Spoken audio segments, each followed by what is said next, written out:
त्यांनी एकत्रित यावं, क्रिकेट खेळावं, हॉकी खेळावी, टेनिस खेळावं, स्विमिंग करावं, जेवण करावं, आम्हाला काही दोन भाऊ एकत्रित येत होते म्हणून तुम्ही त्यांचा बंदोबस्त केला, तुम्ही मराठी माणसाचं बंद करत नाही असं म्हणता. मला असं वाटतं की समजा मी एखादा निर्णय घेतला आणि दोन भावांना एकत्रित यायचं आहे तर मी काय असा GR काढलाय दोन भावांनी एकत्रित येऊ नये असा ते GR काही मी काढलेला नाही.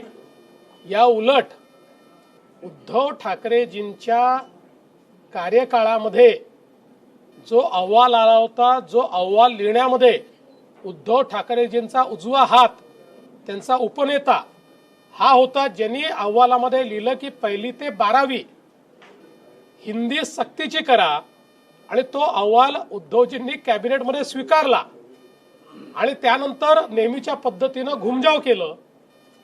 तरी देखील आम्ही कुठलाही इगो न मानता त्या संदर्भातला निर्णय केलेला आहे. मी पुन्हा एकदा सांगतो, आम्ही निर्णय केलाय, आता कमिटी तयार केलेली आहे, समिती ठरवेल. आम्ही कुठल्या पक्षाचं हित बघणार नाही, आम्ही महाराष्ट्राच्या विद्यार्थ्यांचं हित बघू आणि विद्यार्थ्यांच्या हितात जे असेल तोच निर्णय महाराष्ट्राचं सरकार घेईल, कोणाच्याही दबावापुढे झुकणार नाही.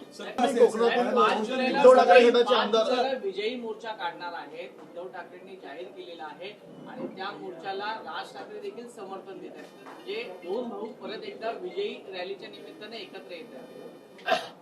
मला अतिशय आनंद आहे जर ते एकत्रित येत असतील तर त्यांनी जरूर एकत्रित यावं.